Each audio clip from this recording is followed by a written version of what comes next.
The 3:30 p.m. meeting of the Bakersfield City Council is now in session.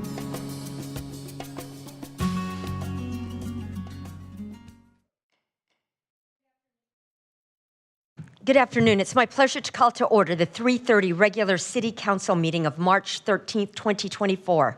Madam Clerk, please call the roll. Mayor Go. Here. Vice Mayor Gonzalez. Here. Councilmember Arias. Here. Councilmember Weir. Here. Councilmember Smith. I am here. Councilmember Freeman. Councilmember Gray. Councilmember Kaur. Thank you. In keeping with Council's new resolution, public statements are now received at different times depending on the item. I will call on the City Clerk to call for public statements at the appropriate time, so please listen carefully for the correct time to speak. If you wish to make a public statement, please fill out a public speaker card and give your card to the City Clerk. We ask that you mark whether you're here to speak on an item listed on tonight's agenda or in a matter not on the agenda. Speakers who do not identify a specific agenda item will be presumed speakers for the non-agenda public statements. If you're here to speak on an item not listed on the meeting agenda, you will be called first to speak. Statements are given a 2-minute time limit per speaker, 20 minutes total for all non-agenda item public statements. If you're here to speak on an item listed on the agenda, I will call for you at a later time, so please listen carefully. If public statements become disruptive and I have to clear the chambers to regain order of the meeting, you will be called in one at a time to provide your public statement when your item is called. Everyone in attendance is expected to adhere to the rules of decorum established by resolution of the City Council. Failure to abide by the city's rules of decorum, including any disruptive behavior that interferes with our ability to have an orderly and efficient meeting, prevents the City Council from conducting the business of the city. Consider this a first warning to everyone in attendance that conduct that disrupts this meeting may result in expulsion and/or the chambers being cleared. Behavior that disrupts the meeting includes repetitive statements, shouting, interrupting staff or presenters during the meeting, speaking out of turn, outbursts from the audience surpassing the 2-minute time limit. Madam Clerk, do we have any public speakers regarding items not listed on the agenda? Mayor Go, we've received one speaker card for items not listed on tonight's agenda. The first public speaker is Victor Garcia.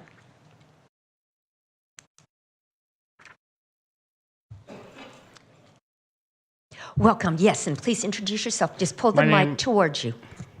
My name is Victor Garcia. I'm Tijuana Indian. I'm here to see if I can request some speed bumps in the area that I just moved in. I just been there. It's New Track Homes. I moved in 2020. And we have really an area where they're really speeding, and I had pictures of the wrecks that they've hit cars that were parked. And there's lots of children out there in the area, and I have all the paperwork if you need to see that way. I could. You can give that to the City Clerk, and then Mr. Clegg, if you could have staff follow up with Mr. Garcia. And can you give us or just give the City Clerk your address? Okay. Unless you want to say it aloud. You can just give it to her. Okay. Vice Mayor. Thank you, Mayor. Mr. Garcia, thank you and welcome to the community. If I think I heard that right, new to town. Yeah, I'm a little bit nervous. I've never been in here. Welcome to the Bakersfield City Council and welcome to our community. I just want to inform you, this within the last year or so, the City Council adopted a traffic calming handbook. And this allows citizens throughout the community to actually look at possible treatments, options for individuals to actually work with the city and with our Public Works Department in order to calm traffic within neighborhoods throughout the city. And so that is available on our city website. And I'm going to ask staff if we can reach out to you so that we can refer you to that traffic calming handbook, and that you and your residents or your neighbors can work together to find an option that works best for you, so we can reduce the speed of traffic, because that is a major concern of ours, most of us on the city council. And so we want to thank you for coming today. Thank you, Mr. Garcia. Madam Clerk, any other public speakers? No additional speaker cards have been received. Thank you.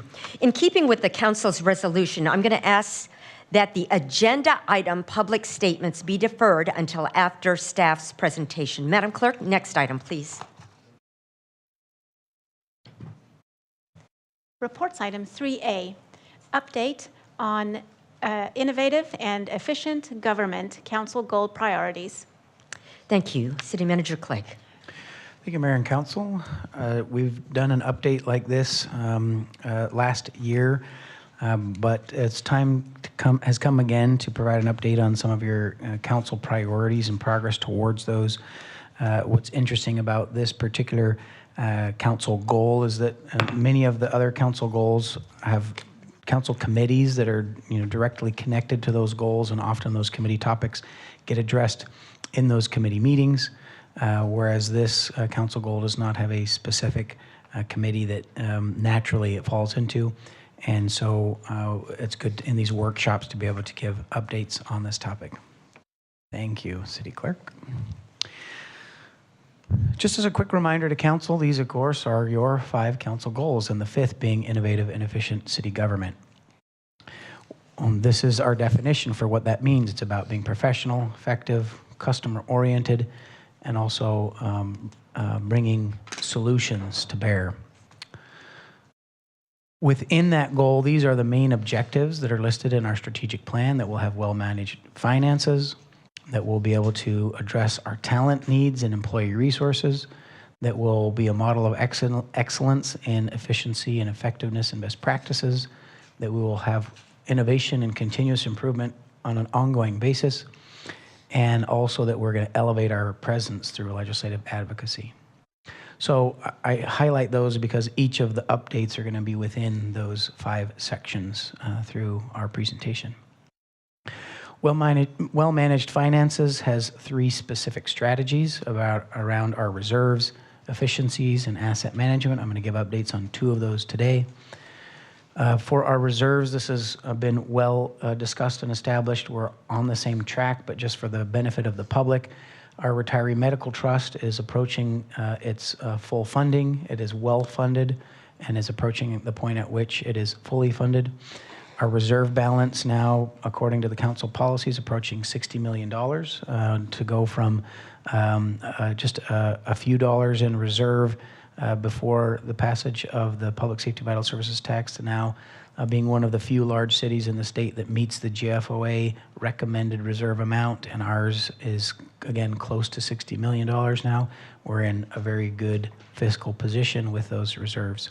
We continue to do our long-range financial forecasting. Again, that reserve policy was adopted now 2 fiscal years ago, and we continue to put money away, including that next bullet of the pension trust fund. So we've put away $4 million into our pension trust fund, and we plan to continue to grow that. Our reserve policy dictates that 25% of fund balances go first into the pension trust before we consider other funding options. And then lastly, we do have $5 million in a separate reserve for facility and other risk-based issues. Our goal is to grow that to $10 million as is possible through our budget cycles in coming years.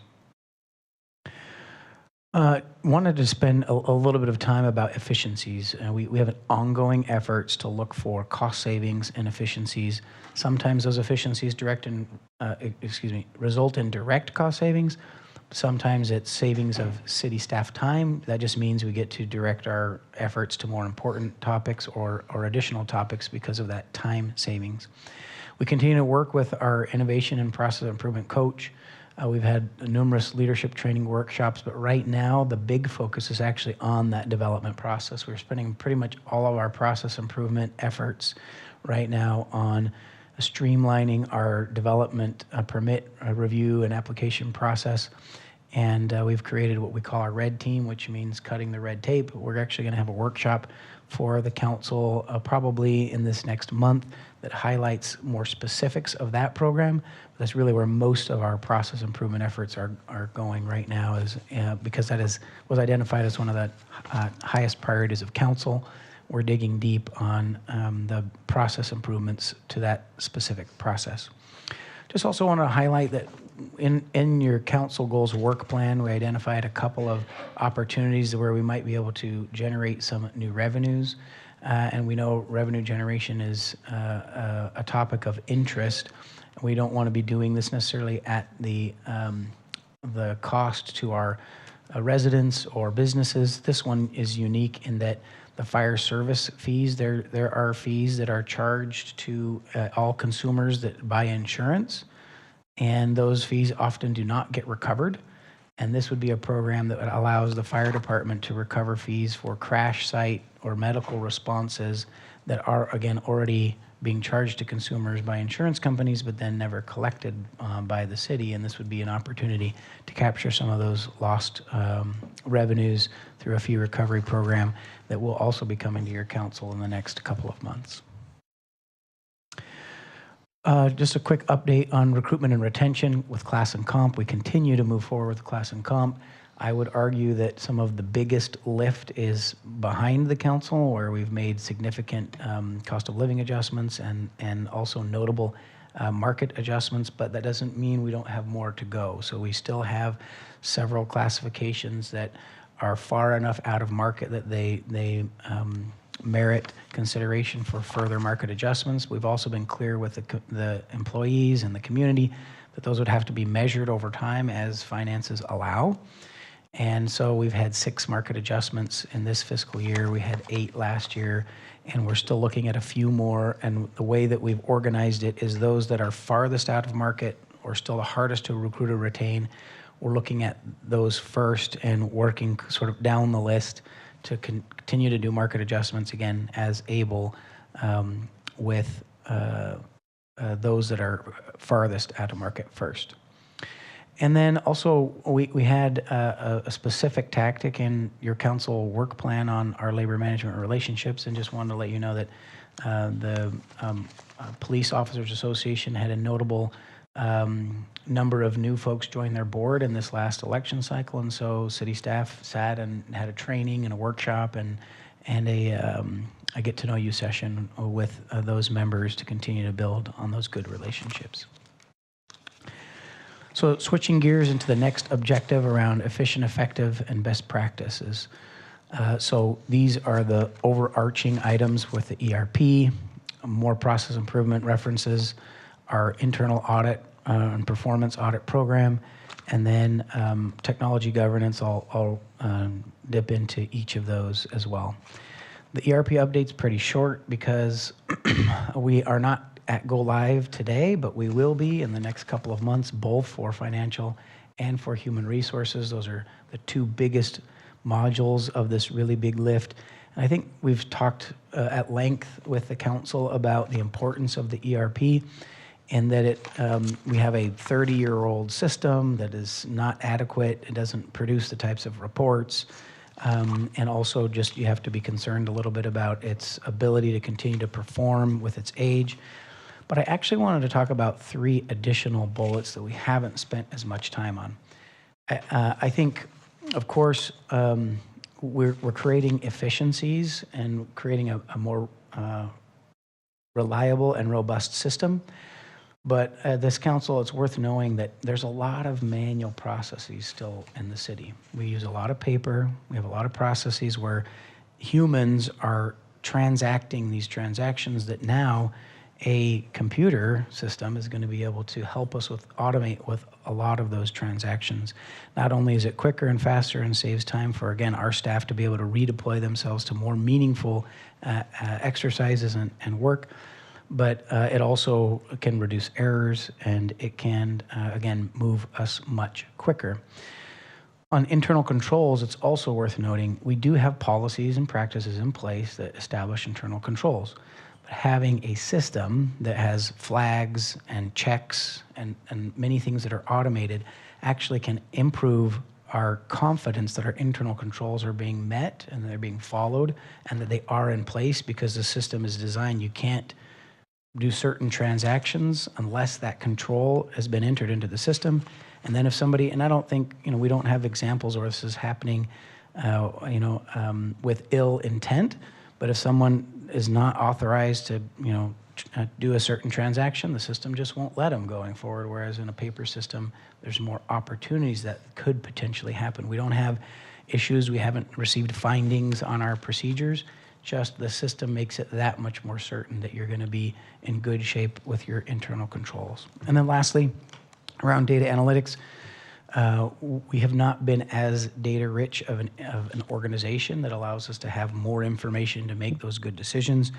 And this is not the only way to do that through the ERP. There's a lot of other data collection systems we've been building, but the ERP is going to allow us to have a lot better data and a lot better reporting of that data, and in particular in visual representations. So today we can pull numbers, out of our existing system, but we don't get graphs and charts and a lot of those good visual representations. We have to build those manually after we pull the data out of the system.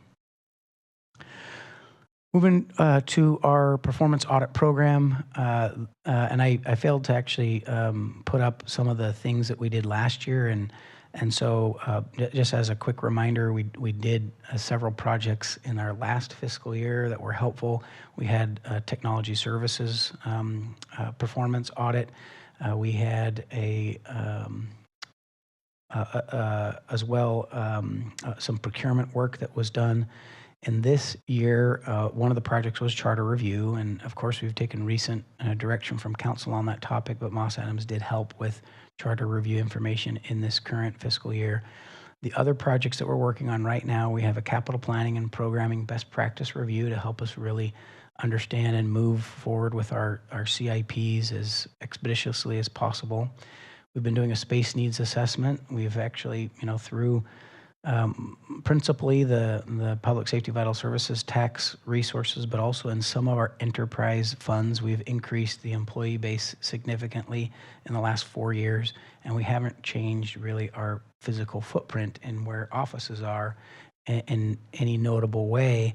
And so we're needing to do some space planning of where we house our staff and where we grow, and that's being conducted right now. And then there are several different components around policies and procedures that are underway right now. Technology Services is really building out their policy environment. Economic and Community Development is looking at a specific process improvement exercise with policy development, and then we're also looking at some of our procurement policies. And then lastly, Moss Adams has been helping us with a key performance indicators project. I'll speak more about that in a minute, but it's really about creating the metrics to manage our performance as an organization and be able to tell ourselves and the community how we're doing. And that's the next slide. So one of our overarching tactics is to build a data analytics and performance management system citywide. And so these key performance indicators, we've asked every department to pick 5 to 10 key indicators that really tell how, again, they're doing as a department, and then be able to share with council and the community those same things. Moss Adams has held workshops with all of our departments. We have those key indicators established. They're going to be going into the budget book in this coming budget book cycle with updates actually on some of these items and some year-over-year data in the budget book. That's a new requirement actually of the GFOA in budget books to have that information in there. But also we're going to use it to just create a community-wide report on how we're doing in those key performance indicators.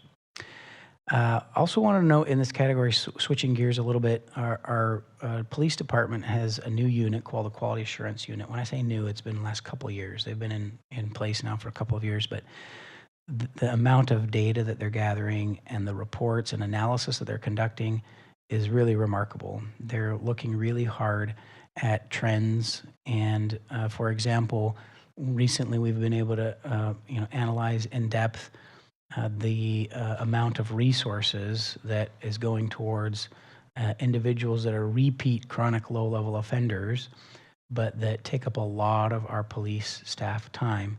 Well, it was our quality assurance unit who has these analysts and also sworn officers who can help provide the direction and context for that data to dig deep and really understand what is the problem underneath some of the symptoms that we see. And so we're getting, smarter and smarter about how we use our limited resources around public safety and also around, community trust building within our police department. And then lastly, community vitality, and that's, we're referencing that around our homeless encampment efforts. We're collecting a lot of data in that space as well. We have a new system within our GIS system that's gathering data about all of our encampments and all of our routine, or I shouldn't say routine, but all of our numerous interactions with individuals experiencing homelessness or who may be in encampments. We're gathering much more data than we ever have before that helps both to make our operations more coordinated and more efficient, but also tell our story. It helps tell our story to the community as well as to other agencies about what's really going on with homelessness in our community. We're getting much more data informed as an organization, but I will tell you we've got a ways to go still.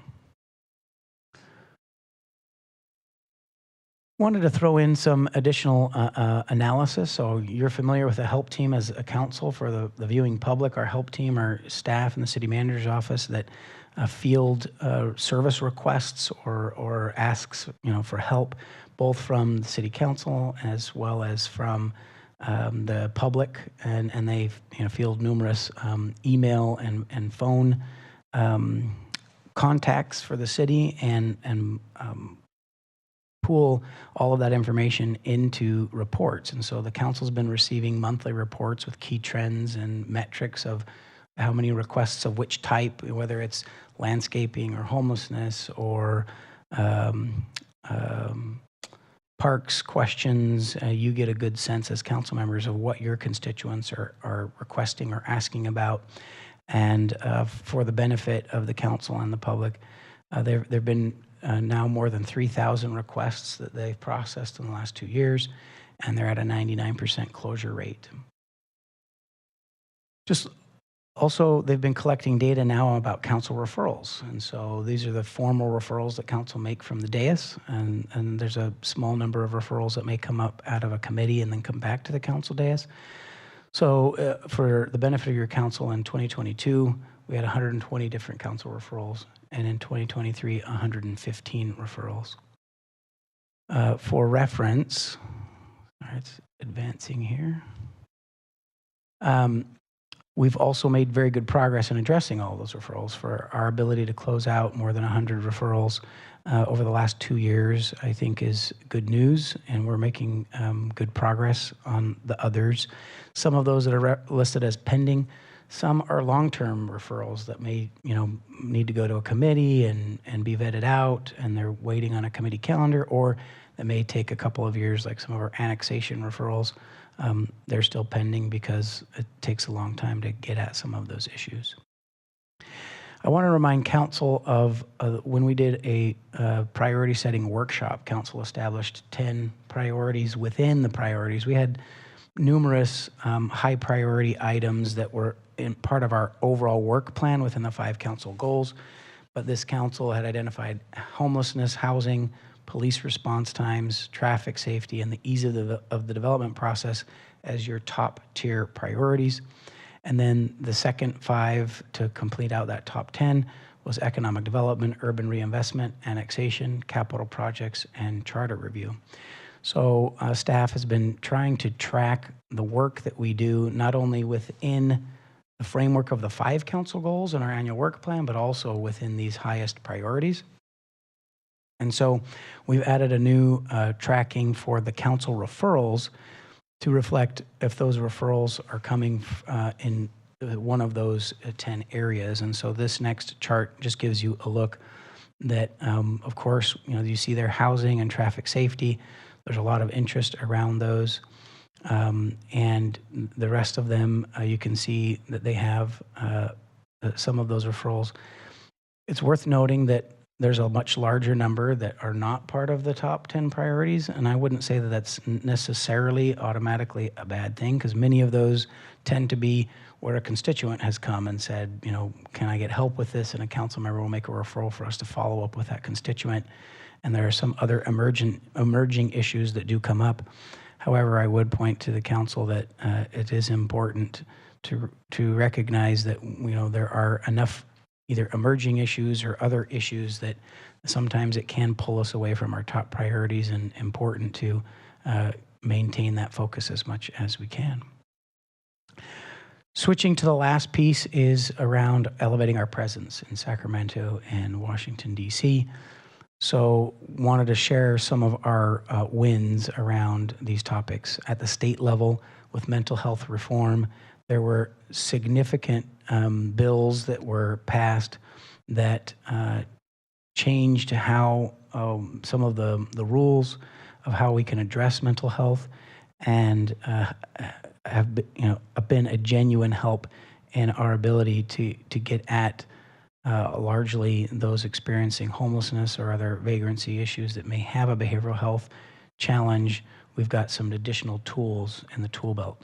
Public safety is more so this coming year. There are several bills that have been packaged up, and we've been advocating hard through the big city mayors and through the League of Cities to support public safety bills that are gaining traction, that will have real impacts to our ability to, again, when necessary, hold individuals accountable in ways that have been problematic in recent years. On the housing front, there have been numerous bills that have also eased our ability to pursue affordable housing and housing. I would share both, frankly, on the public safety topic and the housing topic. We still have a lot of work to do. We have many needs with the state to address policies that appear in the housing realm in particular to be conflicting. We want to increase, the safety and quality of life in our communities, but also has to be done in a way that is, fiscally feasible. But we are making some progress around easing of housing development policies. At the same time, seeing other moves and rulemaking at the state level that does make it challenging to produce a quality market rate and affordable housing. We had a large win in getting a direct allocation for MLK Park. That's $2 million. We were looking back at some of the history, and we didn't see a recent history for a win of the size like the MLK Park, as well as MLK Boulevard saw a $5 million earmark on the federal level. And so we've got some big direct allocations that we haven't seen in recent years. It's worth noting as well, we have several staff as well as mayor and council members that are sitting on boards with the League of Cities. And then Mayor Go has been very active with big city mayors and making our voice much more represented in Sacramento. And then this last year, we did contract with a federal lobbyist. We've had our first formal delegation visit to Washington, D.C. in January, and made many inroads into federal agencies on that visit. And we'll have our federal platform, just like we have our state platform, is under development with our new lobbyist, and we expect probably by April to have our federal legislative platform back to the Legislative Litigation Committee for consideration. And then our last update is on our grants. So we established last year a grant monitoring and application system that was a bit more centralized. We're keeping a closer look on our grants, and we continue to strengthen that process, but I want to just point out that we have more than doubled our grant income, $68 million in grant income this last year. It doesn't hurt that we had some very large awards, which are nice, but we had the TCC award, $22 million. The RAISE grant was a very competitive process. I'm very fortunate to get those $10 million. The encampment resolution grant did not come directly to the city, but we actually helped write that grant for our partners. And then the organized retail theft grant, $6 million to the police department for addressing retail theft. And as I already noted, that $5 million earmark for MLK Boulevard. So we definitely have, again, leveled up in our ability to go after grant dollars, and we still think that there's more to do. There are, interestingly, still at the, I would say at the state level, grants are going to be pretty slim in the next year or two. But at the federal level, there are still going to be many grants coming down through the Inflation Reduction Act. We're still even seeing some of the funding out of CARES and ARPA still trickling down through some of the federal agencies that weren't moving really fast on those dollars. And of course, there are other existing programs that will be maintained both at the state and federal level, and we're gonna, and even at the regional level, like through Kern Cog, there's some dollars we still need to go out and capture, but we've definitely increased our capacity to go and get those funds. So happy to take questions on any of those items and also just delve in a little bit further on some of our areas where we're making progress, but that concludes the presentation. Thank you, City Manager Clegg. Now we'll have public statements. Madam Clerk, do we have any public speakers regarding this item? Mayor Go, we have not received any public speaker cards regarding this item. Okay, it looks like Mr. Turnipseed.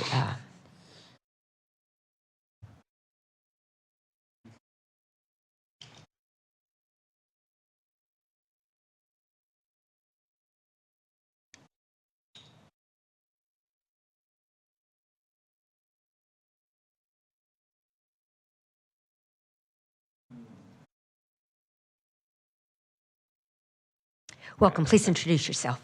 Madam Mayor, members of the board, I'm Michael Turnipseed. I represent the Kern County Taxpayers Association. Just a few points as your presentation, city manager's presentation. One thing that was not listed was a deferred maintenance list. I met recently with your Parks Department chair, lead, Mr. Anthony, and we talked about the shortfalls of the Park Department totaling like $388 million, like including not only the MLK Park, but 10 park sites that the city promised to build parks on that have never been built. And if that's just the Parks Department, what's the deferred promises and maintenance for every other department?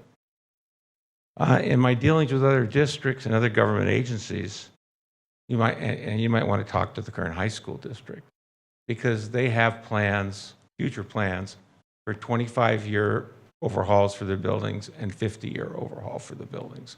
You might want to consider that, because you do have quite a few buildings running around town, and I'm sure many of them need maintenance. And last but not least, I was glad to see that you're finally having some performance audits. Thank you very much, and thank you for your time. Thank you, Mr. Turnipseed. Madam Clerk, are there any other public speakers regarding this item? No additional speaker cards have been received. Thank you, Vice Mayor. Thank you, Mayor. I have a few questions today. First, let me just say, Mr. Clegg, thank you so much for the presentation, and thank you for bringing this report back to the City Council. I think it's important that we have regular updates in this particular goal. I mean, obviously, there's a lot of work being done, and that's, I think, really encouraging to see. There's a lot of elements that I'm excited about, but I won't go into in detail. I have a big picture, broader question for you. What Officers, would you close the door, please? Just wait a minute. Go ahead. So as we talk about innovative and effective government, I observe that there's a lot of focus on specific programs and performance reviews and studies and even policy change, which is all great. My question is about culture within city government. What incentives do we offer our employees who are being innovative, who are thinking in an entrepreneurial mindset? What sort of incentives have we created as an organization to encourage that sort of innovative and also that spirit of entrepreneurship within the city? Yeah, great question, Vice Mayor. I would first reflect that we don't really have economic incentives for employees. Not necessarily economic. Sure, but I think that's actually a relevant, question as well. But would point to a couple different things. One, we have created our guiding principles, which are establishing the value sets that we want to instill in our employees. And within those, innovation is acknowledged in our excellence. We have 5 guiding principles. One is termed excellence. There's another, resourcefulness, that speaks a little bit to creativity, but excellence notes our desire to foster and encourage innovation. And as we move forward with these guiding principles, they're actually going to be embedded into our employee recognition programs as well as our employee merit-based performance evaluations. And so instead of just evaluating folks on maybe some of the more traditional bureaucratic segments, we are going to provide feedback to employees on, are they showing collaboration and accountability and resourcefulness and excellence and this service attitude. And so your performance evaluations will be reflected. Are you being creative and innovative? As well as the employees that are recognized with either monthly awards or annual awards. Those that exhibit innovation will be recognized in that way. And then lastly, as we're rolling out these guiding principles, this is very new, by the way, and so I appreciate the question. We're looking at some creative awards that we are going to be giving away some sort of special recognitions to people that go above and beyond, who are doing really notable things. And I don't want to say it yet because I'm getting ahead of some of the team who's created some of these types of incentives. But we're going to recognize folks that are doing really exceptional work in kind of new ways. And the reason I mentioned the economic piece as well is that there are some organizations that adopt programs or policies where if someone identifies cost savings or a particular innovation, they may be able to actually get some economic incentives, small, whether that's a gift card or, some little bonus or bump, because they've saved the city a lot of money. I would argue that we needed to do a few other things, like creating the principles and the performance evaluations and the culture conversations before we created those other programs, but that may be something that's down the road as well. That's great. I mean, I can imagine many scenarios where there's great employees out there, smart people who are working for the city who are thinking, man, we should be, cutting grass this way, or we should, there's a great idea that I have in my head, but no one's asked me, or there's never an opportunity for those ideas to percolate up. And we ought to create that culture. So it sounds like we're headed in that direction. Yeah, thank you, Vice Mayor. And if I could speak to one last point, which an overarching theme of all of this is empowerment and ownership. We are asking all employees to own the work of the city and the work of this community, and empowering individuals. We absolutely are asking everyone for their best ideas. And we've talked about, again, with the rollout of these guiding principles, creating some actual formal mechanisms where you could have a sort of the more modern version of a comment box. Obviously, we're not just going to put a comment box out, but creating some virtual resources that folks can provide those ideas. But I think more importantly is really every manager and supervisor encouraging their teams to be empowered and own their work and bring up solutions. We definitely want to invite everyone to come up with their best ideas. Yeah. There was a book written maybe 30 years ago now by Michael Gerber called The E-Myth, Why Businesses Don't Work and What to Do About It. And the E-Myth, or the entrepreneurial myth, is the mistaken belief that most businesses are started by people with tangible business skills, when in fact, most are started by technicians who know nothing about running a business. And he actually outlines 3 different types of people within an organization: the entrepreneurs, the managers, and the technicians. And so, thinking about the city government in that frame is sort of interesting to me, because I know we have a lot of great technicians, people who know their particular area, their particular department, and are very skilled and could tell us the history of their respective departments. And we have a lot of great managers. My question is, where are we hiring entrepreneurs? Great question. I would argue in our civil service system, the way that it's designed today, we don't necessarily have positions that are created for entrepreneurs. We do have some work areas that are more of generalists that often pull from folks who maybe are planners or project managers that end up in both. They bring those skills and end up in positions that are asked to be a little more entrepreneurial and problem solving. Again, I would argue in our planner levels in development services and economic development, our analyst levels in city manager's office, but frankly, we're not really targeting entrepreneurship as a talent skill level. If I may just, while I'm commenting, because I do geek out about this kind of stuff, we have to solve the problems of the city every day, but when I have a moment to stop and think big picture, there's actually a growing body of work around what people are calling public entrepreneurship. And that means you encourage in the public sector just trying things instead of trying to, go and do a 6-month study and create this big report that then doesn't totally work anyway, or maybe sits on the shelf.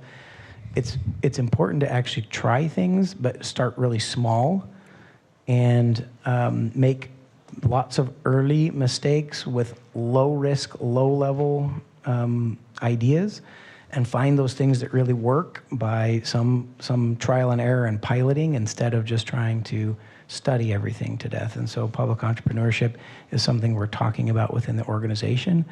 And it's given me some thought that, we don't really hire entrepreneurs, Vice Mayor. And so I'm thinking about, how do we adjust and think through that? But we can also encourage and train entrepreneurship amongst our city staff, even if we're not necessarily hiring entrepreneurs. Great. And then final thought is I'm glad that one of our highest objectives is the development of and review of the permit process, and for us to strengthen that process, because when it comes to innovative and effective government, I think that's one of the one ways that we can demonstrate clearly to the public where we're being innovative and effective. And I'll just give you an example. We have an issue decades old in downtown Bakersfield where we have lots and lots of space, lots of opportunity, building space, vacant lots. We have lots of underutilized properties. And we have entrepreneurs and more entrepreneurs who want to do things within our downtown and want to engage and want to have very creative ideas. And they try to open up, but they have very little capital. And so the fact that we have an EOA program is really exciting, and we should all celebrate all the great work that has produced. But the reality is that even still, many of our businesses unfortunately get hung up in the process of permitting. TI permits take way too long. And for many folks who have very, very limited budgets, it can mean life or death. I have a few business owners who may not make it. And it's because of the process that is just continuously dragging on. And so the more that we can do to focus on this and get more customer oriented, the better off we will be in this city. So, and the better off downtown will be in the future. Thank you. Thank you. I don't see any other requests to speak, so we stand adjourned at 4:13. Motion. Nope. Oh, with that, motion to receive and file. Make a motion to receive and file. You have a motion. Please cast your votes. It's right here.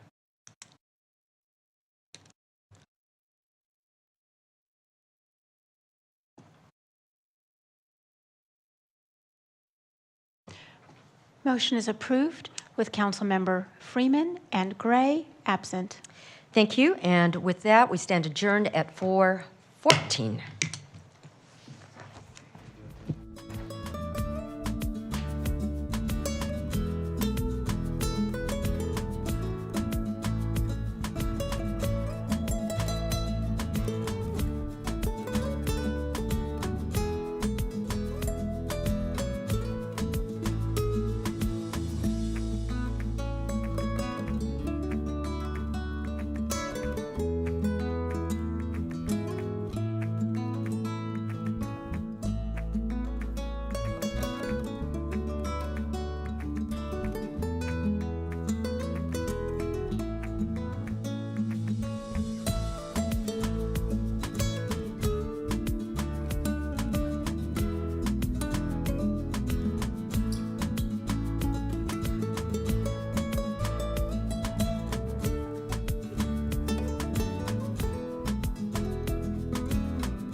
Welcome to the Bakersfield City Council meeting.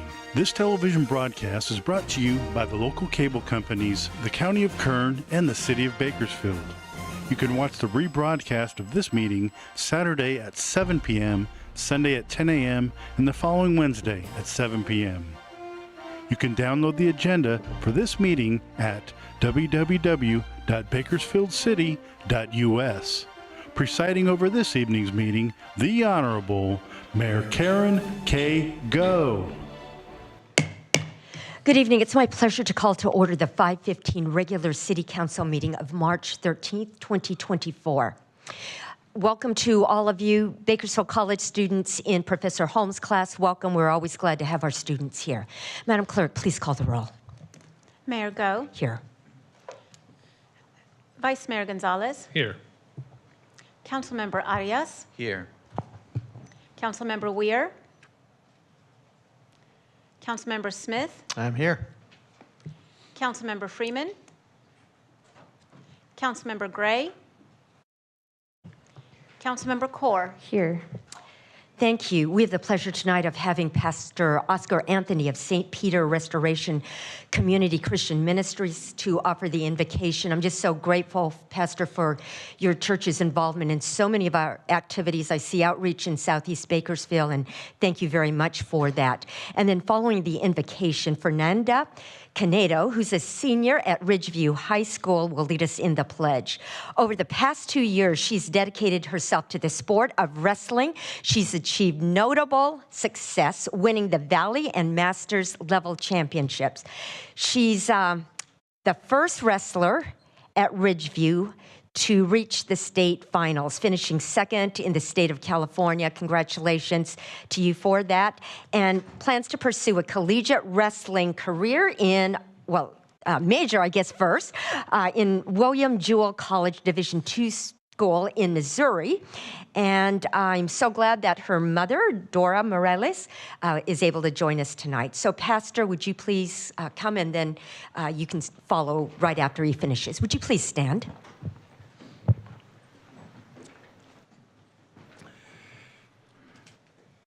Father, we come before you in this very serious and important gathering to invoke your name, to call on your name. We are reminded that the earth is the Lord's and the fullness thereof, everything and everyone belong to you. We are also reminded that if God doesn't build a house, those that labor in vain. If God does not watch the city, those do not keep the city, those who watch in vain. We call upon you. We're reminded to pray for all leaders everywhere. And tonight we come to ask your blessings upon our mayor, the city council, every department head, every staff member that serve this city and this county and this state. We thank you for the privilege of the freedom of speech and the freedom to disagree. We ask that you give us harmony and peace to disagree, but disagree agreeably. We ask for your protection, for your wisdom for this council. Give them clarity, give them unity as they serve this whole community, both rich and the poor, regardless of political position or cultural background. We ask your blessings tonight. Give them peace, give them wisdom, give them clarity, and continue to bless our city. It's in the name of Jesus we pray. Amen.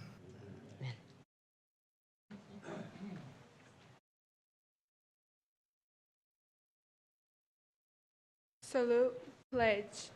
I pledge allegiance to the flag of the United States of America and to the republic for which it stands, one nation, under God, indivisible, with liberty and justice for all. Thank you. You may be seated. Thank you, Pastor. And Fernanda, thank you so much. Congratulations on your achievements. You're free to leave now. You're welcome to stay, but if you need to go home and study, you're welcome to do that too. Mayor, if I may, Just as a fellow Ridgeview alum, Fernanda, I just wanted to congratulate you. Really proud of you, and as a former Wolfpack member, super proud that you're carrying our high school and our Ward 7 and our city to new heights and great pride. So, super proud of you. Congratulations. Here are a few guidelines to help our meeting run smoothly. We request that you turn off your phones. Please be courteous in the use of cameras and videos. For safety reasons and as a courtesy to others, no signs are allowed in the council chamber or in the lobby. Applause is allowed during the presentations portion of the meeting, but not during other portions of the meeting. Everyone in attendance is expected to adhere to the rules of decorum established by resolution of the City Council. Failure to abide by the city's rules of decorum, including any disruptive behavior that interferes with our ability to have an orderly and efficient meeting, prevents the City Council from conducting the business of the city. Consider this a first warning to everyone in attendance that conduct that disrupts this meeting may result in expulsion and/or the chamber being cleared. Behavior that disrupts the meeting includes repetitive statements, shouting, interrupting staff or presenters during the meeting, speaking out of turn, outbursts from the audience, and surpassing the 2-minute time limit. Madam Clerk, next item, please. Public statements. In keeping with the Council's new resolution, public statements are now received at different times depending on the item. I will call on the City Clerk to call for public statements at the appropriate time, so please listen carefully for the correct time to speak. If you wish to make a public statement, please fill out a public speaker card and give your card to the City Clerk. We ask that you mark whether you're here to speak on an item listed on tonight's agenda or in a matter not on the agenda. Speakers who do not identify a specific agenda item will be presumed speakers for non-agenda public statements. If you're here to speak on an item not listed on the meeting agenda, you will be called to speak first. Statements are given a 2-minute time limit per speaker. 20 minutes total for non-agenda item public statements. If you're here to speak on an item listed on the agenda, I will call for you at a later time, so please listen carefully. If public statements become disruptive and I have to clear the chambers to regain order of the meeting, you will be called in one at a time to provide your public statement when your item is called. Madam Clerk, do we have any public speakers regarding items not on the agenda? Mayor Go, we've received 16 public speaker cards for items not listed on tonight's agenda. The first public speaker is Ray Scott, followed by Sophia Felix, followed by Manny Ramirez. Welcome. Please introduce yourself. Good evening, Mayor, City Council, staff. Ray Scott, Keep Bakersfield Beautiful. And once again, it is always a privilege to talk to you about the beautiful things of Bakersfield and what your community, our community, does. This upcoming month in April, which is Earth Month, of course, Keep Bakersfield Beautiful has its Great American Cleanup. But along with that, we also have the Mayor's High School Challenge, which we reach out to high school students to form their own groups. And so the groups that have the largest amount of students also receive a cash award first through third place. And then second, we have a new drive-through recycling drop-off event on April the 20th at the Bakersfield Recycling Services on L Street. It's a free drive-through event for all residents here in Bakersfield. Good evening, Mayor Go, council members. My name is Sophia Felix. I am the current 2024 chairperson for Keep Bakersfield Beautiful. I would like to invite you, community members and community officials, to join us in our different and various activities we have going throughout the year. Keep Bakersfield Beautiful, sorry. Oh, goodness, sorry. I'd like to thank you all for helping us to continue our efforts in reducing litter, recycling more, and adding a beautiful community to our city with gardens, trees, flowers, murals over the past 24 years. Without all of you and all of your help, we would not be able to stand here tonight. I would like to also invite you to some of our upcoming activities that we have coming up. This Saturday, March 16th, we are having a litter cleanup with the Vice Mayor, Andre Gonzalez, and KBB appointee, Zachariah Garcia.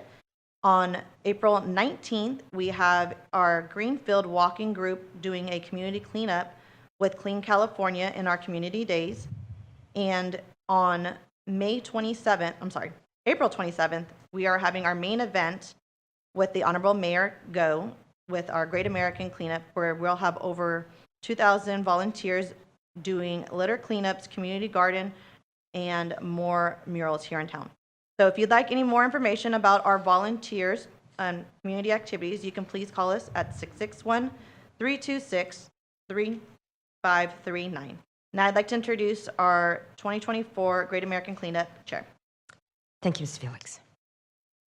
Welcome. Please introduce yourself. Manuel Ramirez. Good evening, Madam Mayor, members of the council. So as this year's chairperson for the Great American Cleanup, do want to invite you and the public out to join us April 27th. The cleanups are going to be going from 8 a.m. to 10 a.m. with a community celebration at Yokitz Park from 10 to 1 p.m.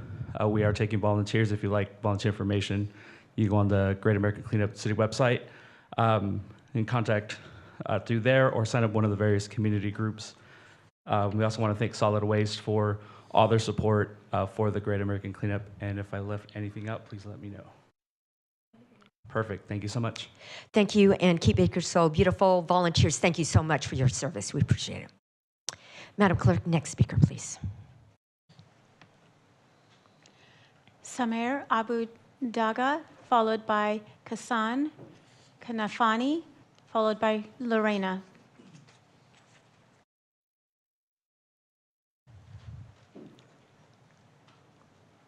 As they're coming up, just a reminder, just adjust the mic according to your height so that we can hear you, please.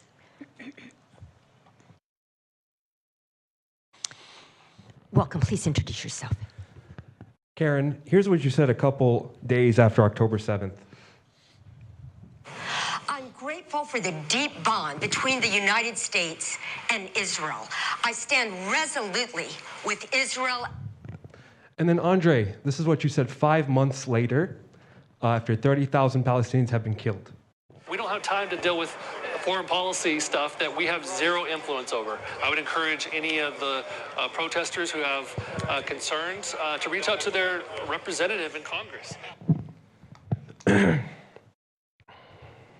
So which is it? Do you have time for foreign policy when you say that you stand resolutely with Israel? Or are you saying that you don't have time for foreign policy just so that you can justify ignoring our demands for more than 10 weeks? Your hypocrisy is blatant and obvious. So I will ask again from everyone in this room, including every single one of you, and just so that I'm very clear, raise your hand if you condemn the murder of Palestinian men, women, and children. Eric? Mr. Are you going to raise your hand? I'm not talking to you yet. This is a reminder to the audience. I'm not talking to you yet. Reclaiming my time. Are you going to raise your hand? No? Okay. Ken? The council does not engage with raising of hands on any topic. Bob, are you going to condemn the murder of Palestinian men, women, and children? We know where you stand. Andre? Yeah? Yeah, of course. You're going to stare blankly, or you're going to give us a response?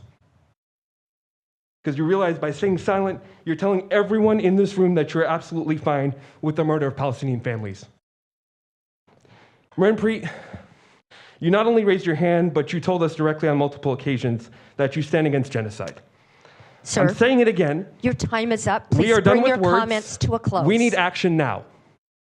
Introduce the resolution this community has submitted, Sir, or it's your no time justice, is up. Please bring your no comments peace. to a close. Thank you. Next speaker, please. Kassan Kanafani, followed by Lorena, followed by Maria Quinteros.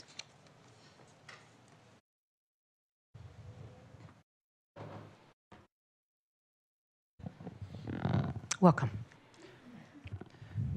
So Karen Go, did you enjoy your play last Friday? I noticed that you weren't in the reception area for very long because it seemed that as soon as a few of us showed up, you scurried inside. Is this because you feel ashamed? Do you feel shame for the fact that you have yet to call for a ceasefire? Do you feel shame for the fact that you have yet to condemn the genocide of my people? Do you feel shame for the fact that you have yet to issue even a single word of support or sympathy for your Palestinian population here in Bakersfield? Were you ashamed when you had 6 cops have to come and pick up your car outside because you were too afraid to show your face and come outside, where you instead scurried out the back exit like a rat? I'm embarrassed for you, frankly. I did some digging, and I wish I could say I was surprised by what I found, but frankly, I'm not. But it seems that blind and rabid support for Israel runs in your family, because your brother David, founder and senior pastor of the Gardens Church here in Bakersfield, on October 7th, posted on their Facebook, "Pray for Israel," and with some images. And yet these images were not of Israel. These images were of death and destruction in Palestine and in Gaza, and the slaughter of my people. Yet here they were misconstrued as "Pray for Israel."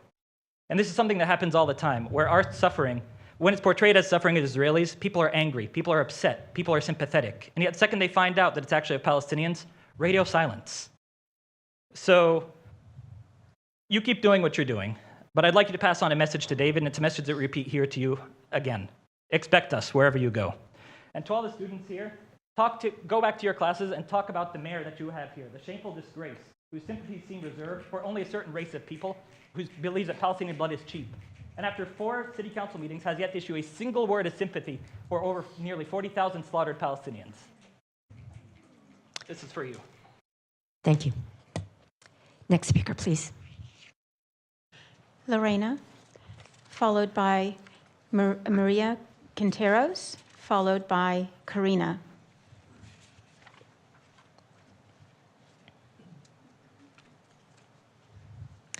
Welcome. Please introduce yourself. Hi, Karen. This is now my 4th time coming here, and I don't know whether you're sick of seeing me, but I'm definitely sick of seeing you guys here. And the only thing that we need is to be out of your hair, to get on with maybe actually being part of the community, raising funds for what we need here, instead of throwing it away to what? To play valet for you, for the police, to do your dirty work, for you to ignore us every single time we try to confront you. Even just today, just right now, you came up and you took pictures with some of the audience members here, even when you say you can't engage with the audience members. And when we asked if we could have a picture, you completely ignored us, as if you can't hear us. We know you can. We know all of you can hear us. Eric, I've even seen you peeping on my Instagram stories, and yet you don't say anything. Like, this is every one of your guys' responsibility here, to speak up for your constituents, and that's all of us as well. I don't know what it is, if you're intimidated by scarves, a piece of clothing, or if you're intimidated by your own conscience, because you know that if you were to actually look in and see what you're standing for, then you would see ugliness. You would see a part of this machine that has created a monster that is decimating so many, and you can't pretend to ignore it. Because at this point, with all of us coming and bringing it up to your attention, with everything that's in the media, all the news, you can't say that you're ignoring it. So at this point, if you're not saying anything about it, it's entirely because of the person that you are. So I want you guys to sit with that, think about it, and demand a ceasefire, because you know that it's the right thing, whether you want to admit it or not. Thank you. Next speaker, please. Maria Quinteros, followed by Karina, followed by Omar.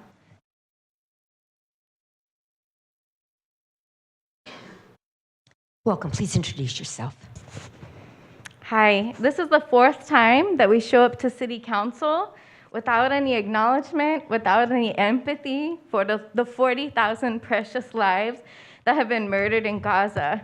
People in this room are some of the kindest people that I know, and they have family members being slaughtered and forcibly starved.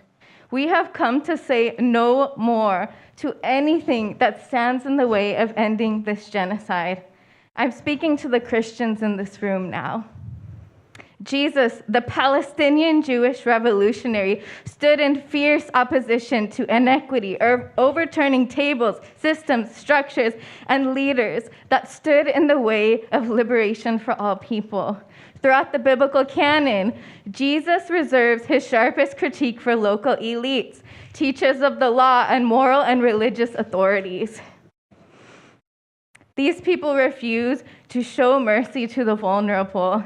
He gave warning, saying they love their places of honor at banquets.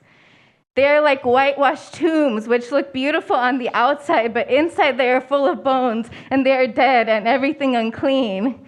These people honor me with their lips, but their hearts are far from me. 40,000 precious lives have been murdered. Please do not stay silent. When you read the scriptures, do not think that you have the right to put yourself as the innocent one in the story. In Matthew 25, Jesus declares that he's going to separate sheep and goats, and those who do not do justice and mercy for their neighbors, he will say, "Depart from me, you who are cursed, into the eternal fire prepared for the devil and his angels.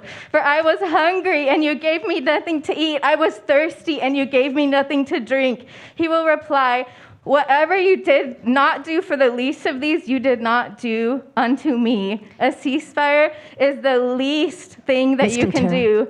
There is still time for your heart to change. There is still time to come awake. Palestinian lives are holy, and they are worth protecting. Thank you, Mr. Quinteros. And just a reminder to the audience, clapping and snapping disrupts the meeting. Does anybody feel disrupted?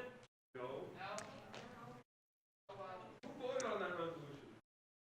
Next speaker, please.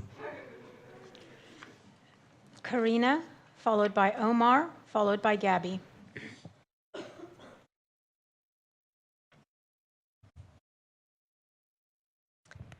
Hello, Welcome. Please audience, introduce not the yourself. council. My name is Karina. Today I saw a Palestinian child climb an electric pole to receive his kite, even though others offered to make him a new one. He still climbed to get it down. To others, it might seem like a silly kite, but as a mother and a person who saw others growing up in trauma, and being a child myself, feeling helpless to help them, that is not silly. When you have experienced trauma after trauma, you hold on to small glimpses of happiness. You see, it isn't just a kite. It is the last hope of joy, the very thing still holding your sanity in place. Losing the kite would make the weight of the world around you a reality, and having to accept the fact that indeed I am in a hellhole. I cannot escape. But at the same time, I don't want to escape. I don't want to leave. This is my home. Raise your hand if you stand with Palestinians and for humanity. I see the council is still cowards. To the people standing for freedom, I read you a message from Karam Mesid.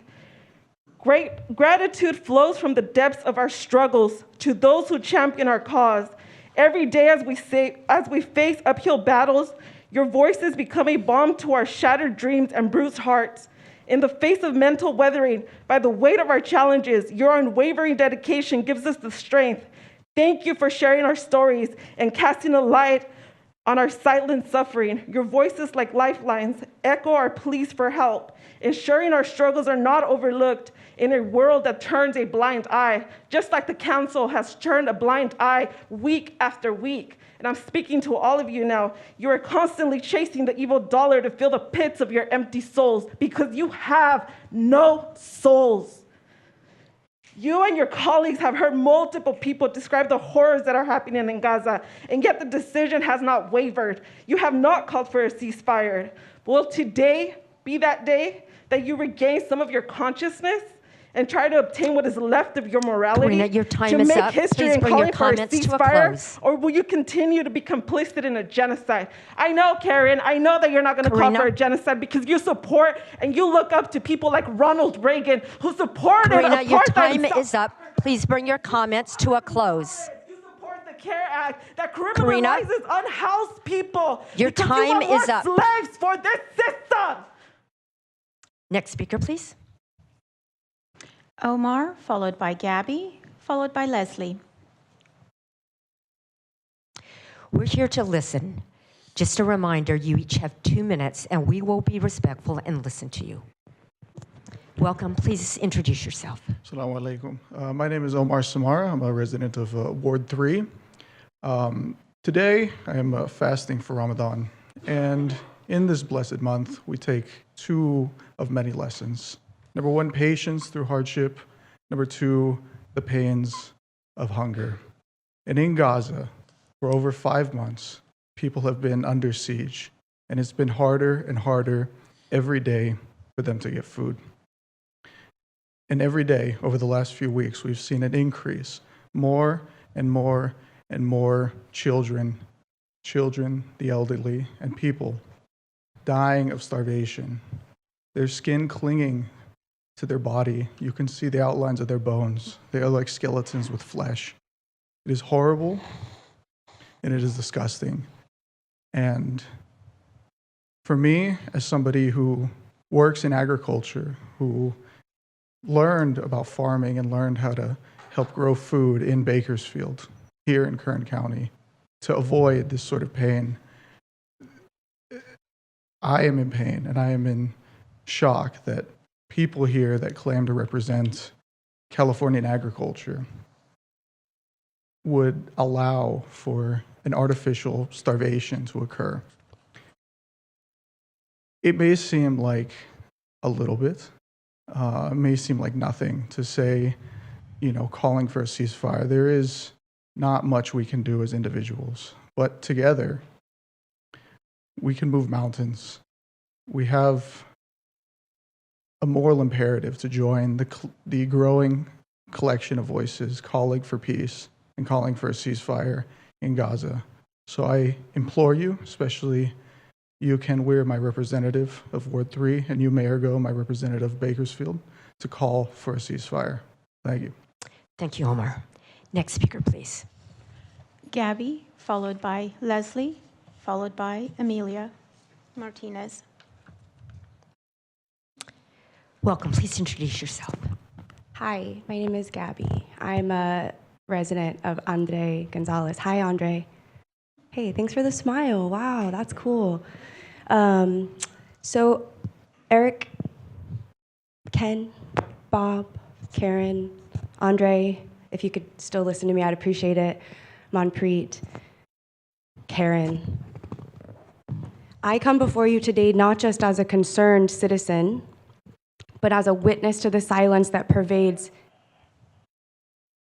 in the face, the silence that pervades in the face of immense suffering, the silence that allows oppression to thrive, that allows the systems of injustice to govern unchecked. The crisis in Gaza is not just a distant tragedy. It is a stark reminder of our collective complicity, our collective silence that perpetuates these cycles of violence and suffering.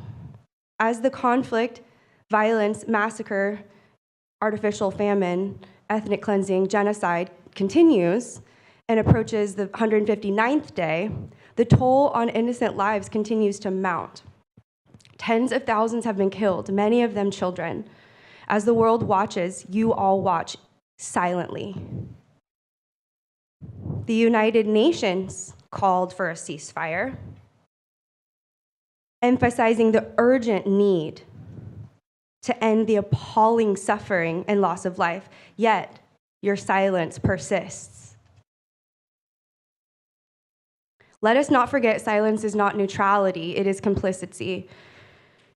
We cannot turn a blind eye to the karmic consequences of our inaction. The silence of the city council, the silence of so many people across the world only serves to perpetuate the very systems that oppress us. If we do not act now, if we don't break these cycles, we're going to repeat it. Time is the up. positions of power, the power balances always change. Therefore, I implore you, those who have currently the influence and power, rise, members of the city council, rise above the silence, break the chains of these time is up. Please and bring your introduce comments and to a pass a close. ceasefire immediately for Gaza. Allow humanitarian aid. Stop sending money to Israel. Bring your Let comments us to a use close the call right now. of You our have exceeded conscience. your time. Let us stand on the right side of history and let us work towards healing the collective wounds of humanity. Gabby. Thank you. Thank you. Next speaker, please. Leslie, followed by Amelia. Welcome. Please introduce yourself. Hello, my name is Leslie. I am, my council member isn't even here, Patty Gray. So thanks, Patty. Everyone here, especially to the students at Bakersfield College, These are your city council members. This is our 4th time coming, and they continue to just stare at us with their blank faces time after time after time. Karen, on Friday, you were at your play, and you used the police force as your personal security to go get your car because you couldn't even face the people of Bakersfield to call for a ceasefire. You literally used your personal little security team that terrorizes and murders our community as your personal security because you were too afraid to come out and at least engage. And you keep saying, oh yeah, engage with us, keep coming. We want to better the city, but yet you continue to silence us and continue to turn a blind eye to a literal genocide. And you use BPD as your personal security, which our taxpayers pay to, but that's your priority, to keep funding a police force that terrorizes us and that victimizes us with a sales tax of Measure N. You can look it up. 42% of that sales tax goes to funding this police force that you use to escape your own constituents. That's so sad, Karen. Grow a backbone. Grow a backbone. Call for a ceasefire. Each and every single one of you, call for a ceasefire. There is a literal genocide. I don't want to keep coming every week or every 2 weeks. I'm tired. I'm really tired of seeing people die. And I leave you with this. Just as my colleague was saying earlier, Matthew 19:24. It is easier for a camel to go through the eye of a needle than for a person in power, yourself, look in the mirror, to enter the kingdom of God.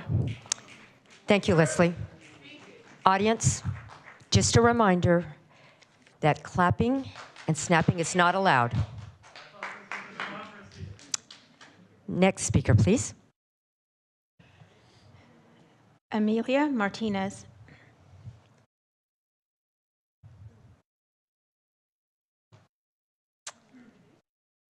Amelia Martinez. Go ahead and go to the next person. Mr. Jones.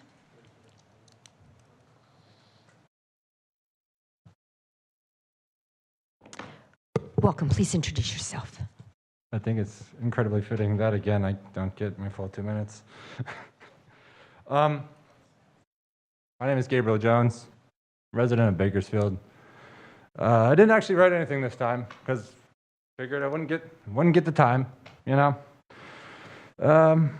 So yeah, I just sat here before the meeting and I prayed to be like, what do you think? God, what would you have for these people? And it's crazy ironic because what came to my heart was Matthew 25. You already heard it, but I'll run through it again for you guys. And really, any Christians here, please look up Matthew 25 when you come home. Seriously. And then he will say to those on the left, depart from me, you who are cursed, into the eternal fire, prepared for the devil and his angels. For when I was hungry, you gave me nothing to eat. When I was thirsty, you gave me nothing to drink. When I was a stranger to you, and you did not invite me into your home. When I needed clothes, you did not clothe me. And when I was sick and in prison, you did not look after me. They will answer, Lord, when did we see you hungry? When did we see you thirsty? When did we see you in prison? When did we see you need clothes? And he said, truly, I tell you, whatever you did not do for one of the least of these, you did not do for me. 40,000 people have died, Karen. Whatever you don't do for them, you will have to answer for. You will. And thank you, Mr. Jones. Your time is up. Call for a ceasefire. Please bring your comments to a close. We are at the end of our 20-minute segment for this portion. Madam Clerk, we'll now move on to public statements listed on the agenda. If you're here to speak on items under consent calendar item 7, your time to speak is now. Again, each speaker is given a 2-minute time limit, and each agenda item is listed to 20. Each agenda item. There is no conversation like this at this point from the audience. And each agenda item is listed to 20 minutes total. You're disrupting the meeting. I've already given you a warning. If that continues, I will have to ask for the police to escort you out. I'm going to start this section again. We will now move to the public statements listed on the agenda. If you're here to speak on items listed under consent calendar item 7, your time to speak is now. Again, each speaker is given a 2-minute time limit, and each agenda item is limited to 20 minutes total. The consent calendar as a whole constitutes one agenda item. If you're here to speak on hearing item 9A, now is not the time to speak. You'll be given an opportunity to speak when that item is called later in the meeting. Madam Clerk, sir, our time is up for that section. Madam Clerk, you're disrupting the meeting. Madam Clerk. Mayor Go, we've received one speaker card for items on tonight's agenda. The public speaker is Emma De La Rosa regarding item 7C1. Ms. De La Rosa.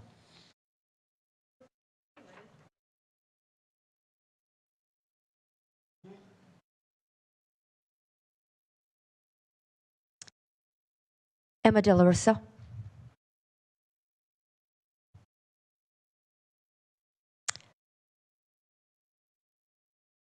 I don't see her in the audience, so now, Vice Mayor. Does any member of the council wish to recuse themselves from any item? Seeing none, I have a request to pull item 7C1 for separate consideration, and with that, I'll make a motion to adopt all the other consent calendar items. You have a motion. Please cast your votes.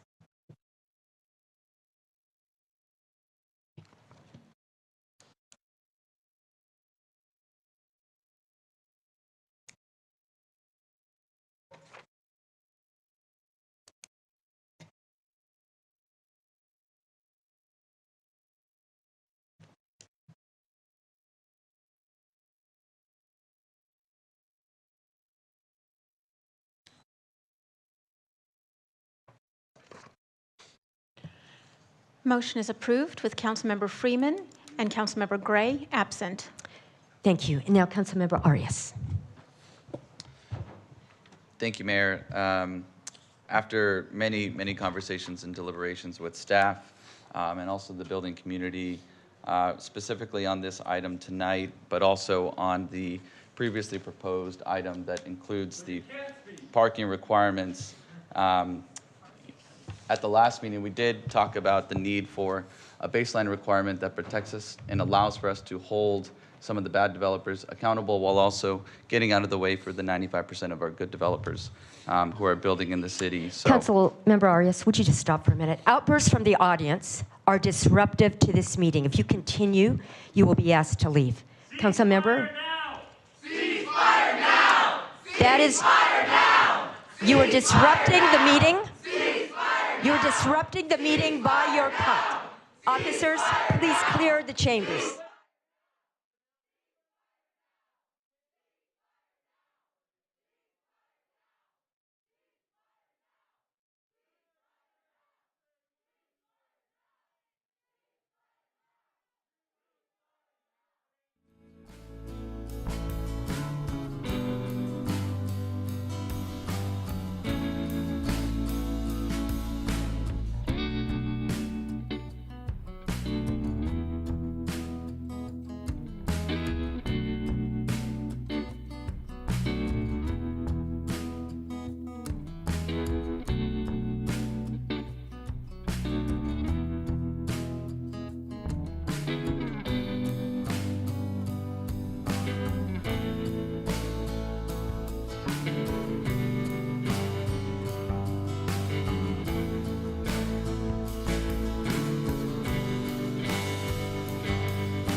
Reconvening at 6:03. Councilmember Arias, continue.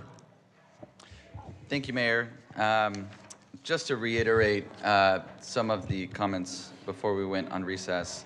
I know that I've met with staff a number of times, had many conversations about this very item. And also, in addition to what's on our agenda tonight, we've also talked about the previously presented parking requirements as proposed by staff at the last meeting. I've also engaged many of the stakeholders who came before this very council and talked about the need for additional time, the need for additional vetting, and to be frank, I don't want to piecemeal this. I think it's important that we take a holistic and comprehensive approach, and in the name of transparency, I think that we really need to look at this very document, the changes to Title 17, in addition with those parking requirements. But in addition to that, I want to reiterate the fact that I agree with my colleagues. 95 to 99% of our developers in the community know what's best for the very projects that they're putting forward. But for reasons, for various reasons, there could potentially be a developer who either is not in the know, is maybe new to the field, who maybe might take advantage and manipulate the fact that we do not have a baseline regulation to hold them accountable when it comes to parking standards. So with that, tonight I would like to make a motion to bring back this item to the March 27th City Council meeting. And in addition to that, I would like to make a referral that we also include the previously proposed parking regulations with the following amendments. And bear with me because there's 5 pieces to this. The first being that we eliminate minimum parking standards for single-family residential development. The second be that we eliminate minimum parking standards for deed-restricted affordable housing projects. The third being that we eliminate minimum parking standards for all residential development in the Central District and Old Town Kern. The fourth be that we eliminate minimum parking standards for multifamily residential development with 19 or less dwelling units, but we require that for multifamily residential developments with 20 or more dwelling units to allocate a minimum of 0.25 parking spaces per unit. 0.25 parking spaces is a very, very low requirement compared to what we have previously had on our books. I do feel confident that this stays out of the way for many of our developers, particular developers who are trying to build additional housing, of which we need all different types and sorts. But it also provides that baseline so that we can hold those folks accountable.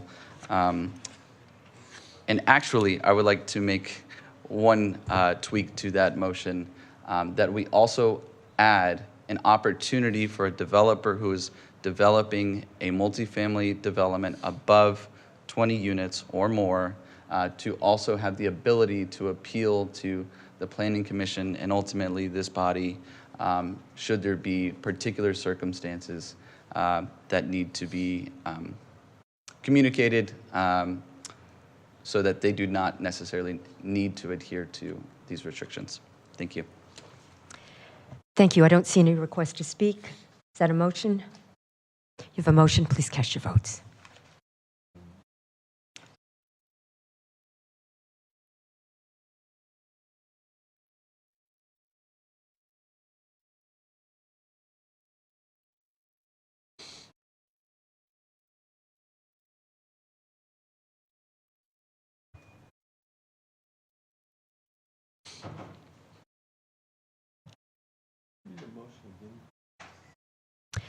Go ahead and read it again, please. Happy to do that. So the first part is to bring back this very item at the next meeting.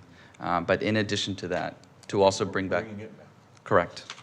So the motion is to bring it back with the additional parking restrictions or the elimination of parking restrictions as proposed by staff previously, but to add those additional amendments that I made tonight. I'm happy to read those if you'd like me to.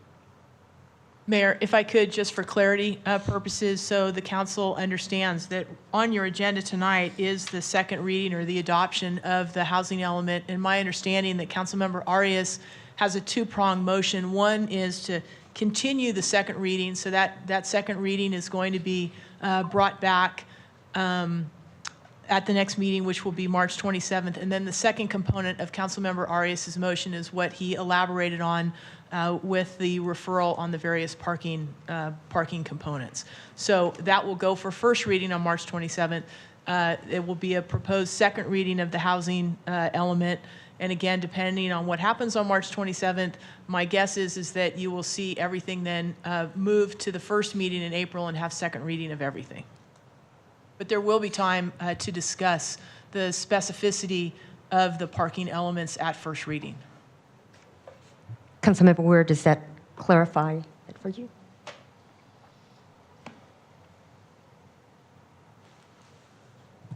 So we will be talking about the parking regulations at The next meeting, the March 27th March meeting. 27th? Correct. And as long as they are, again, within the parameters of what Councilmember Arias has referred, we can go ahead and have first reading on March 27th. But if they are more restrictive, if the council ultimately ends up with more restrictive components on March 27th, then my recommendation to you at that time is going to be that you'll have to have first reading the first meeting in April. If you stay within these boundaries, we're okay for first reading on March 27th.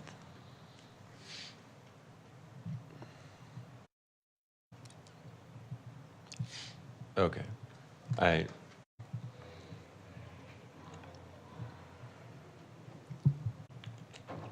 Okay, thanks.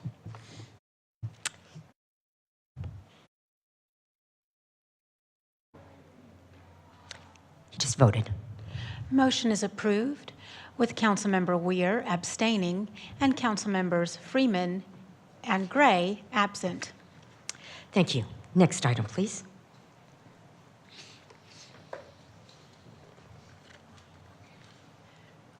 Hearings.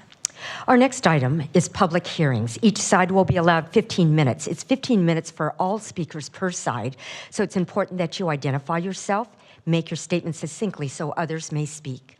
We'll hear statements from those opposed to the staff's recommendation first, that is, those that are against the resolution ordering to vacate an easement on a portion of O Street.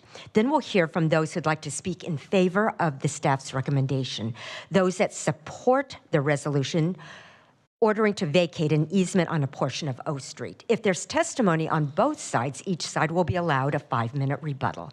There's a clock on the TV screens behind me which indicates 15 minutes. Please step to the microphone, identify yourself.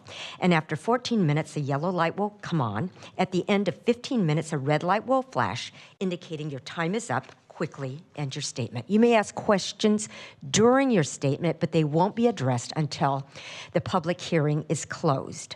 If you have written comments that are longer than your verbal statement, give them to the clerk. She will provide copies to the council. Please be courteous to others who wish to speak.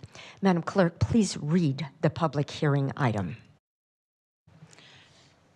Public hearing to consider a resolution ordering to vacate an easement on a portion of O Street.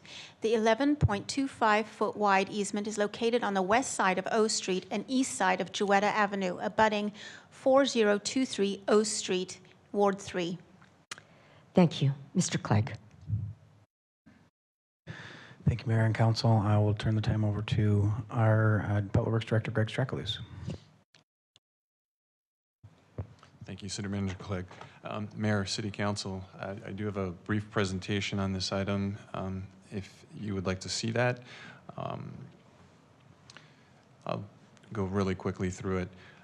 This is a partial right-of-way vacation at 4023 O Street. The image above on the screen shows the subject property abutting both Jewett and O Street.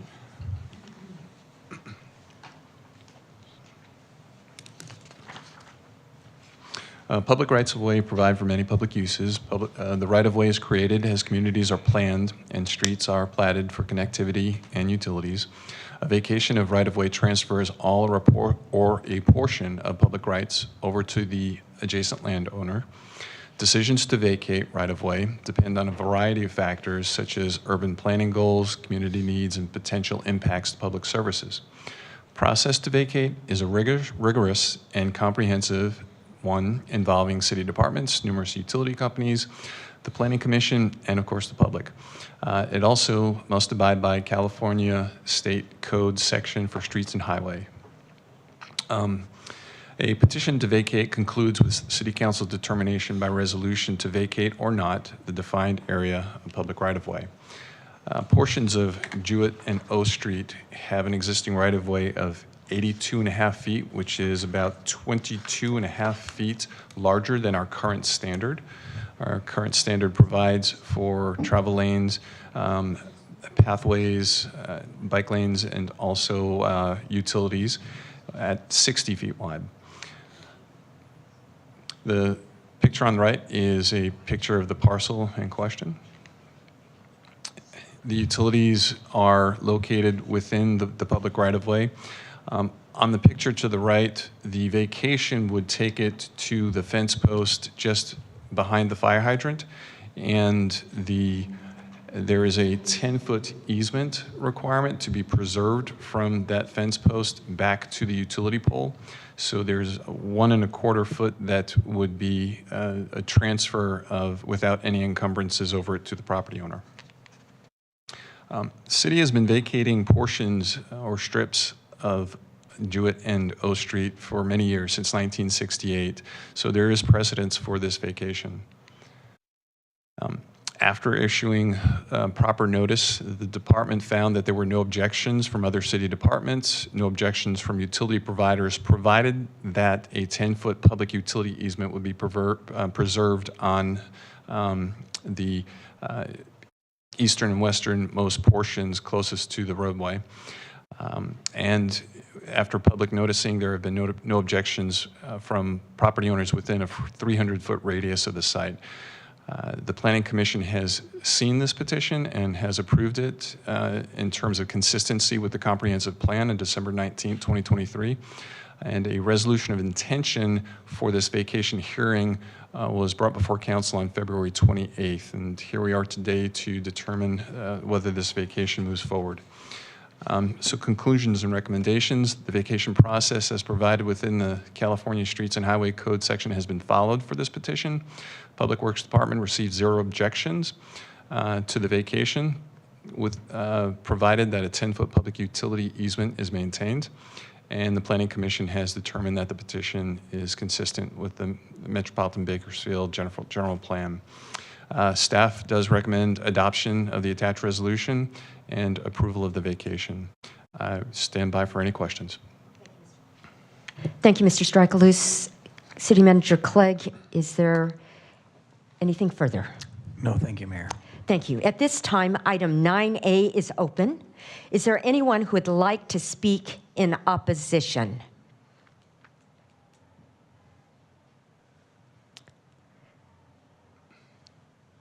If there's anybody in the lobby, I see that Assistant City Manager has gone out to check whether anybody is in the lobby who would like to speak in opposition. Seeing none, is there anyone who wishes to speak in support or in favor?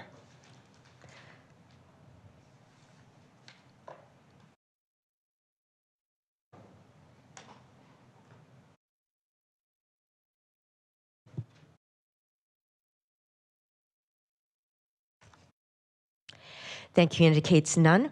Seeing none, I'll close the public hearing and return it to council for comment and action. And I know that this is in Councilmember Weir's ward. Councilmember Weir. Thank you, Mayor. So basically, this puts this piece of property in line with the other properties that are next to it, and it brings some I can't think of the word. It puts them in line. It does. There is long history of vacations occurring along these 2 streets, and the vacations have been consistent in terms of 11.25 feet on either side of the street. The properties to the north and the south haven't yet petitioned for vacation, but if you move further south, you start to see those vacations that have occurred. So this is not abnormal. It happens frequently. Along these two streets, yes. In Vacations as a general category, though, do not happen frequently. yeah. But this will put it. No,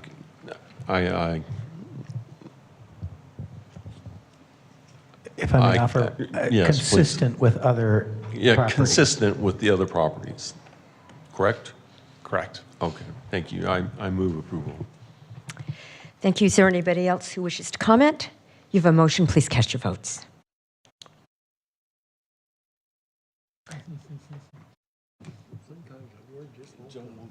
Motion is approved with Councilmember Freeman and Councilmember Gray absent. Thank you. Madam Clerk, next item, please. Council and Mayor statements. I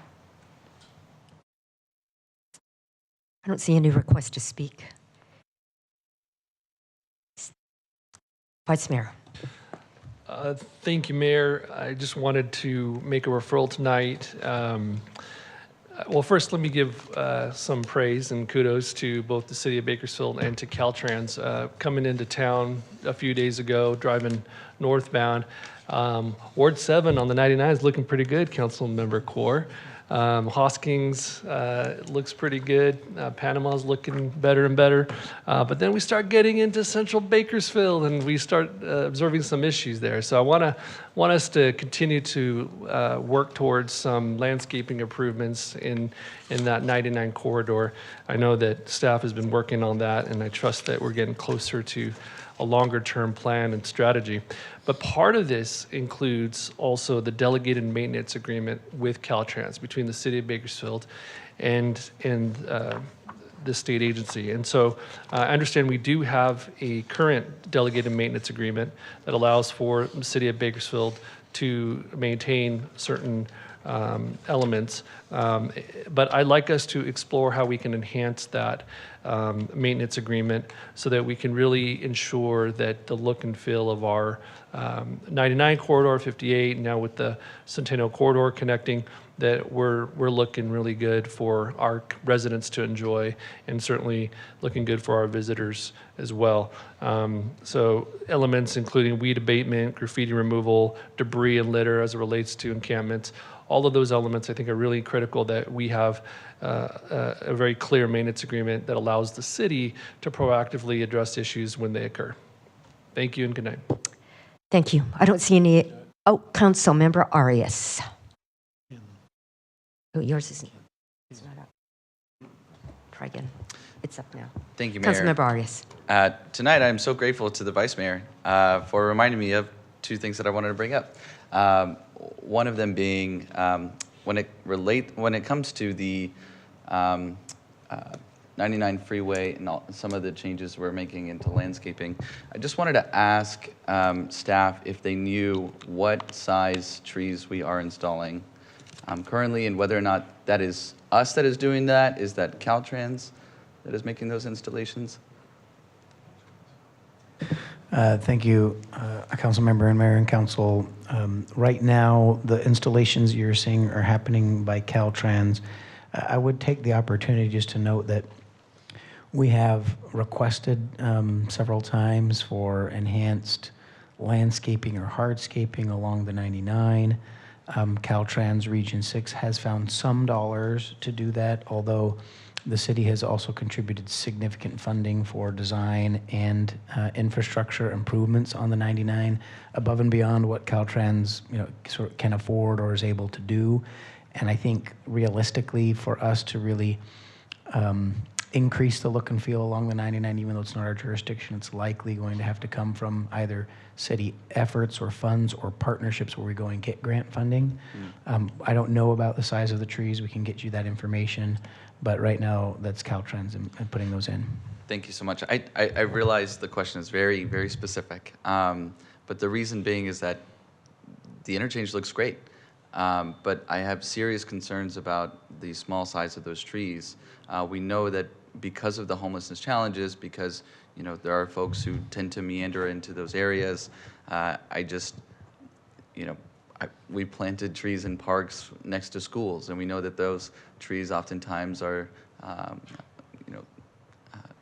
usually vandalized in some way, shape, or form.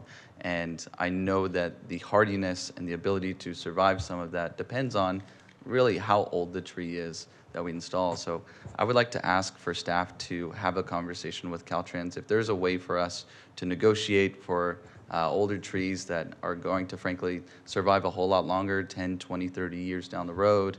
I think it would be wise of us to have those conversations early on while they're making those investments. The second comment that Vice Mayor made, I think, is a very good and pointed one, which is that I really think that we need to continue to be proactive, particularly on some of our empty infill lots. I am still a huge fan of us going to contract. There are partnering organizations out there, nonprofits, that do weed abatement, litter abatement, tumbleweed abatement throughout our entire city. And I think it's time that while we work as hard as we can on trying to increase the amount and supply of affordable housing, particularly as it relates to infill development, we have to do our due diligence to make sure that there is a decent look and feel on some of these properties. And so I am in huge favor of that, and I ask that staff take a look into that opportunity as well. Thank you. Thank you, Councilmember Arias. Speaking of trees, thank you to the volunteers that planted 33 trees this Arbor Day at Yokitz Park. And the trees are more mature than they used to plant before for the reason that you described. Councilmember Weir. Thank you, Mayor. One question about the Garza Circle and Caltrans work on the Garza Circle. Is that ever going to come to fruition? Councilmember Weir, appreciate the question, Mayor and Council. It will, in fact, although it has been long awaited.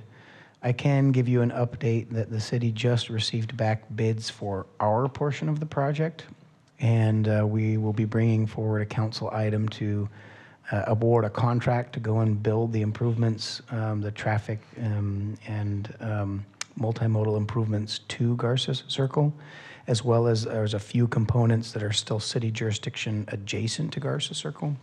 But unless our Public Works Director has updates on the timing for the portions under the overpass from Caltrans, we'll have to get that timing update for you. And I don't have a specific update. I can say that there are deadlines associated with getting underway for work. And so we've been neck and neck with Caltrans to get to construction. I know they're close by, though. We will be at council this next meeting on the 27th to award the contract for city's portion of improvements. And their portion is going to follow? It should follow closely behind us. We are ahead of them in terms of getting the approval from council. They will get their approval from their district to move forward, and they haven't gotten that yet. Okay, so a couple months, a month? I will check. Thank you. Thank you, Councilmember Weir. Councilmember Corr. Thank you, Mayor. Looks like the memo we're sending to Caltrans is going to be pretty long, but the Vice Mayor's and Councilmember Arias' comments reminded me that I was driving to the council meeting today and was just thinking about how I'd really like us as a city to engage both Caltrans and the Auto Mall, and kind of thinking about that corridor and how we can improve just the look and feel as we're driving through our city. It's such an important part of our city. It's frankly right off of the freeway, and if there's ideas or if there's more thought that can be put into even that corridor, while some of Ward 7 is definitely looking prettier, so all kudos going to the city and Caltrans as well.